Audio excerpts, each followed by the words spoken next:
Javier Baez played his first game in Wrigley since being traded a couple years ago, and he maybe had his worst game ever. Juan Soto and Aaron Judge went back-to-back again, but wasn't enough to beat the Guardians in the Bronx. Manny Machado and Corbin Carroll, they've been playing like MVP candidates over the last month and a half, and the Blue Jays, they used 7 rookies yesterday, and they put up a fat 10 spot. So we'll talk about all of that and more in today's MLB Recap. Recap is a series where we recap every single baseball game every single day. So stick around, hit that subscribe button. Also, don't forget to use code Fuzzy on SeatGeek if you're going to any baseball games or concerts. You get to save 20 bucks off. And also, brand new users on Underdog Fantasy who use my code Fuzzy, you get up to $1,000 and a bonus cash credit, and you get this free pick'em. Just use my code. Listen, I have no idea what pact these two teams made years ago, but every time the Guardians and the Yankees face off, it's wacky baseball. It's literally Looney Tunes on a baseball diamond. Juan Soto and Aaron Judge, they served up some Yankee Stadium specials because they go back-to-back, but those home runs were home runs in 1 of 30 ballparks, literally only in Yankee Stadium, but honestly, they're one of the greatest duos of all time, so I'm not going to complain. Now, the Guardians did answer back pretty quickly, and it was in large part because Luis Gil, he could not throw strikes, and he set up this game-time home run from the rookie shortstop Brian Rocchio. Rocchio's power is slowly but surely catching up to his defense. Anthony Volpe is trying to have the same thing happen. His offense has kind of dipped a little bit, but also it's improved this year. He's having a weird 2024, but there he is tying it up with his 24th double. Trevino, he scored all the way from first base. Now staying with first to home, Austin Wells, he smoked a near home run. The Yankees, they would have won this game if their third base coach didn't botch the round signal because he told Trent Grisham to hold up. Then he said, no, wait, go. And Cleveland, they sent the relay to home. Austin, he was involved in another wild play, this time in the 11th inning. Daniel Schneemann, he already made a web gem earlier. We'll show that at the end of today's video. He was all over the place stealing base hits, and the Yankees fan base were like, who the fudge is this guy? Anyway, Lane Thomas, he finally clutched up for the Guardians. That's his first RBI. He's probably feeling like 1,000 pounds were lifted off of his shoulder. J-Ram and David Fry, they clutched up and added to the lead. J-Ram, he went up the gut, and David Fry, he found himself on third base after he cleared the bases with a huge triple. Almost a double for some reason. He was definitely in there for a triple. Judge, okay, this is why. He had a 2-run double to make it look a little bit better, but the Yankees, they fall 9-5. And again, both Guardians and Yankees fans probably lose a couple months off their life expectancy anytime that they face off against each other. It's witchcraft. So we have some breaking news. This broke as I was recording like the last half of the video. Luis Gil, he's going on the IL with a lower back strain. I knew that something did not look right with the guy, and this is tough because he was their ace before Garrett Cole came back, and he was the clear rookie of the year in the first half. And they just got to pray that Marcus Stroman, he's fixed because they skipped a start. Then he looked a whole lot better after that skip start. They need Nasty Nestor to be that guy, not just Nestor Cortez, and they have to have Clark Schmidt come back. He's looking like he's almost done with a rehab stint. He had something with his lat. He strained it. The Yankees, they're getting torched right now with injuries because Jazz Chisholm, he's on the shelf as well. So the first 3 games of this recap all ended with a 9-5 score, and now we're down the street in Shea Stadium, and Mets fans, they need that little device from Men in Black that erases memory. Wait until the 9th inning of this game. Anthony Santander, he's got 37 taters. That's why they call him Tony Taters. He's on pace to become the first switch hitter since Lance Berkman, that is a name I haven't heard in quite some time, to have 40 home runs as a switch hitter. James McCann, he got some payback versus his old team, and by the way, they're still paying his salary this year. He's always mashed lefties, and he proved that right there. He's got incredible strength versus southpaws. Dean Kremer, I got to tip my cap to this guy because Zach Eflin, who has been an absolute dog for the Orioles, he just hit the shelf. He's going to be on the IL, and Dean, he stepped all the way up. 2 base hits, 7 strikeouts over 6 innings. They're going to need a lot more of that down the stretch. Here's where the madness ensued. Gunnar, he had an error that led to JD Martinez having 2 runners on, and now he brought it to a 7-5 game. By the way, JD has 14 home runs and 60 RBIs. But remember what I said? The 9th inning got a little bit weird. Gunnar's error was erased by multiple errors from the Mets, and it was all on one single play. So Gunnar drops it in, and then they toss it around like a hot potato. He somehow got to third base, 2 scored on multiple errors from the Mets, and then Craig Kimbrell, he actually didn't implode for once. The Orioles win 9-5, and because the Yankees lost, they're now back out in first place by a half game. The Royals have been on fire lately, and they've really closed the gap between the Twins and the Guardians, but like the Angels, they got some dudes as well, and they came out swinging. After the Royals tied it in the 4th, Zach Neto demolished, and I mean demolished, a 96 fastball out the hand of Cole Reagans. That ball was at his corneas. They call him Magneto. I like that. He's got 19 home runs and 22 stolen bases. Logan O'Hoppe, he had a great game. He found another hole for an LA RBI. And then Anthony Rendon, he tacked on another. I thought that he was going to be on the IL. So they both singled in a run. And then after Kevin Pillar got a sac fly, O'Hoppe, he grabbed another RBI. So that's the 7th run. And that 7th run ended up being a big one because the Royals stormed back to score 3. And they would have been down just 1 run because Bobby Witt Jr., he's got 37 doubles. He's batting .352. Vinny, he clutched up with the bases loaded. He ripped a single. And of course, Bobby's going to score from second. But the Halos, they stole back their momentum. Joe Adell, he's been given all the leash. Even though he's been struggling, they're going to say, hey, you got to just go out there and play and figure it out. Rendon hustled and beat the throw. They reversed the call. So they go to replay and they reverse it. Jack Lopez, who I did not know existed until right now, he somehow got that bunt down for another RBI. Then, look at this. Ben Joyce, look at how he ended the game. I mean, if you're not looking, please look. 105, 105, 103. Just completely putting Bobby Witt Jr. in a blender. We don't say that very often. Now we got to talk about the Twins game, but I got a question for you all. What can't Jackson Merrill do? He and David Peralta have been a solid little duo over the last few weeks, and Merrill, he's been spraying extra base hits. Peralta, he's clutching up and driving in. Merrill and a couple other guys. Minnesota fans, they got to sit back and watch Ryan Jeffers blast off for a 2-run home run. And Bailey Ober, he's kind of looking like the right hand of Johan Santana. I know that's hyperbolic, but in terms of quality starts, he's tossed 11 straight quality starts. He went 6 innings with 5 strikeouts, and quality starts, by the way, that's going 6+ with 3 earned runs or fewer. He's only 10 away from matching Johan's 21 consecutive quality starts in 2004, but I think they jinxed him with that graphic because Manny Machado, he saved the Padres in the 7th inning. Ober, he floated a pitch, a rare mistake pitch, and Manny, he's been seeing beach balls for the last few months. That early season slump is long gone in the rearview mirror. Not even this Christian Vasquez 2-run double could save the Twins because Jurickson Profar, he muscled out a go-ahead 3-run home run. He's got 20 home runs, a 143 OPS plus, and then Xander Bogaerts, he said, don't mind if I do. I'm going to add an RBI of my own. He and Manny have been tanks over the last few weeks. Robert Suarez, I mean, this dude, his arm must be made of metal. He said, nah, I don't need a day off. 100 miles an hour ends it. He has 29 saves as the Twins and the Royals both fall. Thank you, baseball gods. You guys remember, I'm a Guardians fan. So we just saw a few games ending with a 9-5 box score. Now we have 4 consecutive games ending with a 3-1 score. I know it's the Marlins, but like this game was the real life embodiment of a sigh of relief if you're a Diamondbacks fan, and that's for 2 big reasons. Corbin, he scored after his first base hit. Jock, he's basically been unstoppable versus righties. And then later in the 5th, Corbin, that's his second base hit, and it was a long one. That's his 14th home run of the season. He had 2 home runs his first 86 games. He has 12 home runs his last 30-ish games. So Corbin, number 1, he's all the way back. And the second thing, hold on a second, Lourdes Gurriel Jr., he wanted some shine apparently. He's got 15 home runs. But the second thing, Erod, he's back and he was actually good. He missed a chunk of time. And it's got to feel like Christmas coming early having Corbin raking and Erod back and healthy. He had 5 strikeouts, just 1 walk over 5 1/3. His bullpen almost lost the lead when analytics and Corbin's speed saved the game because they had Corbin shaded towards center field. And because he's so quick and was shaded over, he makes the play. That was a fantastic web gem. The rookie Justin Martinez was handed the ball to save it, and after a replay, they called ball game. He's got 4 saves, a 1.79 ERA, and the Diamondbacks, they got 71 wins. I'm actually going to interrupt the 3-1 games because we have to see if the Dodgers won or not, because the Padres and the Diamondbacks fan base, they're just crossing their fingers. Same with Seattle fans as well. They have to win. Polanco, he did all of the heavy lifting early on. He single-handedly put his squad up by 3.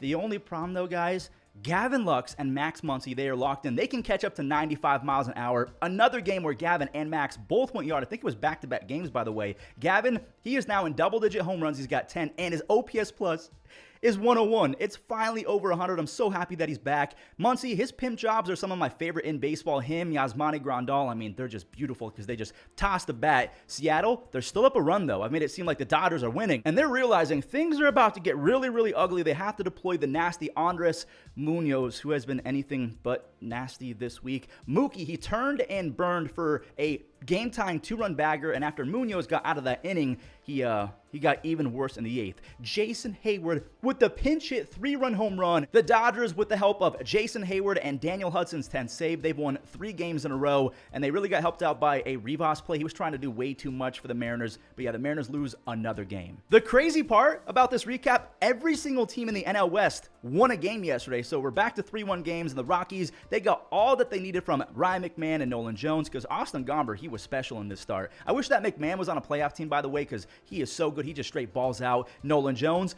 please, baseball gods, lock him in, because I'm praying that he can find that 2023 form, because if you guys don't remember, Nolan Jones had a historic rookie season last year. Gomber, he made one little mistake pitch. I'll show this for Nationals fans, but it's CJ Abrams. He's got 18 home runs and a 120 OPS plus. You kind of expect that to happen. But again, tip your cap to Austin Gomber, who's had all of the pressure of the world being placed on it, because he was the centerpiece of that Arenado trade after having like a 1.8 ERA in 2020. I won't lie, he has been pretty bad for the Rockies, but hey, in this start, he goes 7 innings, just 3 base hits. He's not the biggest strikeout guy, but he did find a way to strike out 5 Nationals. And then if I botched this name, I'm really sorry.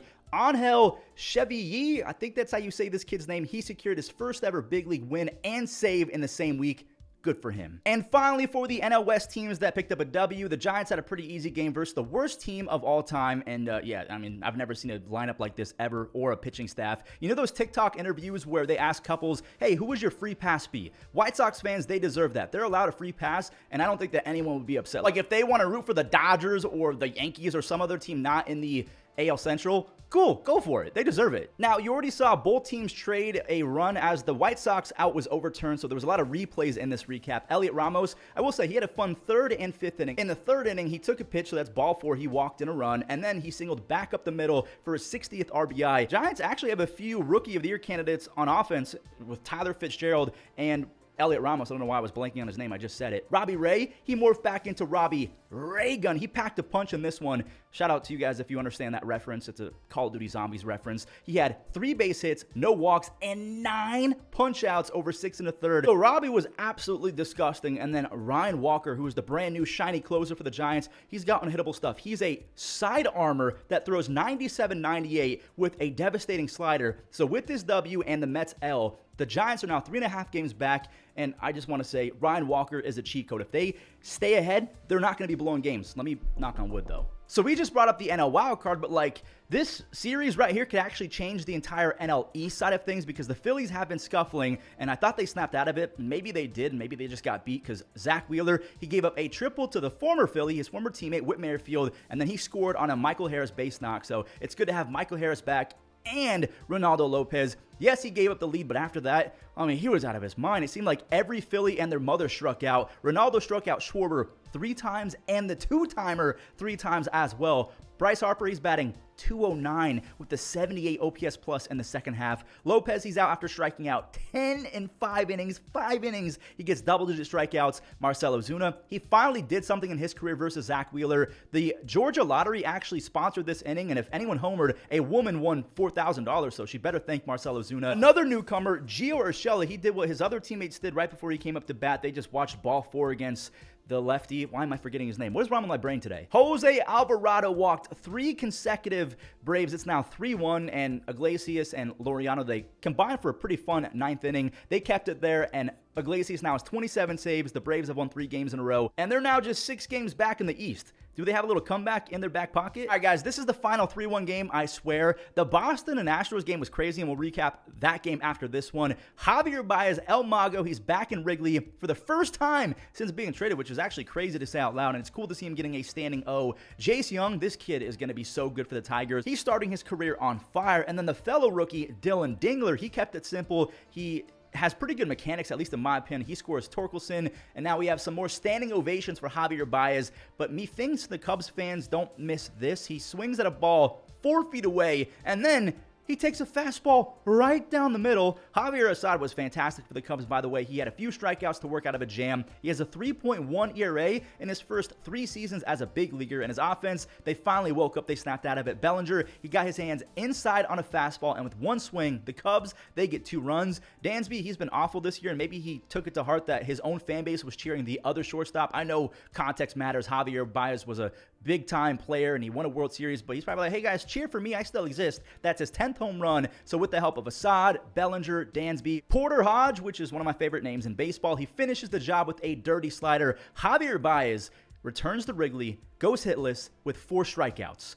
Okay, Red Sox fans got to be giddy and swinging their feet back and forth after seeing this first inning. Duran, he got on and he scored on a double from a Rookie of the Year candidate in Wilyer Abreu. And look who's back, Tristan Casas. He just went to the second deck. I've been hearing some rumors that Trevor Story might be healthy soon as well, so imagine if the Red Sox pick up him. Don't let Boston get hot, or the Astros, because after the Astros made it 3-1 on a Pena sac fly, John Singleton, he barely got this ball to leave, but both teams, they put up a 3 spot in the first inning, then they traded a few RBIs. I'm going to skip to the Jarren Duran single because he retied the game again after, again, they traded a few runs. Tristan Casas ended Ronel Blanco's day with his 3rd RBI in 4 frames. That's a rare misstep from Mr. Ronel. Tyler O'Neill, he's about to extend the Boston lead. He sent one... Wait, no, he didn't. Jake Myers, he put on the moon shoes to at least steal an extra base hit. I don't know if that was a home run, but that was a platinum 10 out of 10 play from Mr. Jake Myers. Yainer Diaz, he sent one to the exact same part of the field, but like 50 feet further. He has 3 consecutive games with the home run. That's the second time that he's done that this year. We're tied again, so the next team to score is going to win it.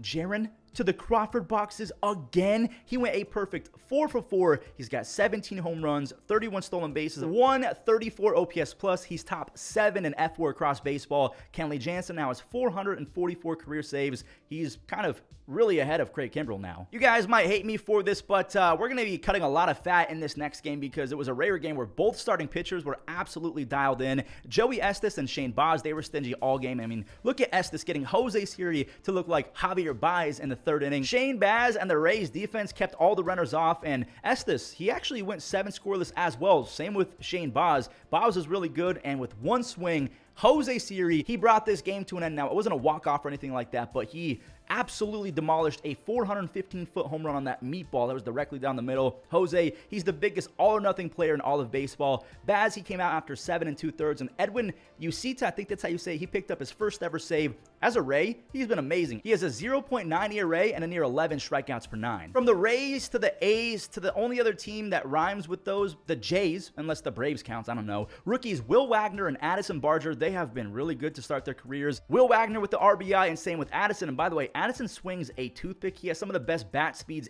in baseball. He just powers it through the zone. George Springer, I mean, that ball bounced off his bat like a trampoline. 107.5 miles an hour off the bat. And the Blue Jays, they were just getting started with the long ball. Alejandro Kirk, goodbye baseball. Rookie Spencer Horwitz, smell ya. So the Jays, they go back to back, and now we have another rookie doing some damage. Leo Jimenez, he's going to try the deepest part of the park, and he gets it to go. That ball's gone, and they had 7 rookies playing this game. 7. Jays are just really going for it in terms of rookies trying to produce at the dish. George Springer, he's long past being a rookie, but he now has 16 home runs on the year after hitting his 2nd of the game. And by the way, he has 258 career long balls. I hope that he can keep on raking because I want to see him get to 300. Coming up next, we kind of have a make or break series for the Cardinals, kind of, but also not really. They're taking on the Brew Crew at home. Sal Frelick, he makes it 1-0, and then later in the 5th inning, so we're skipping a lot, Sal, he turned on the turbos to get all the way to third base. He's having himself a pretty big day. Joey Ortiz, he said, I'm grateful for that. He snuck one to the right side for an RBI,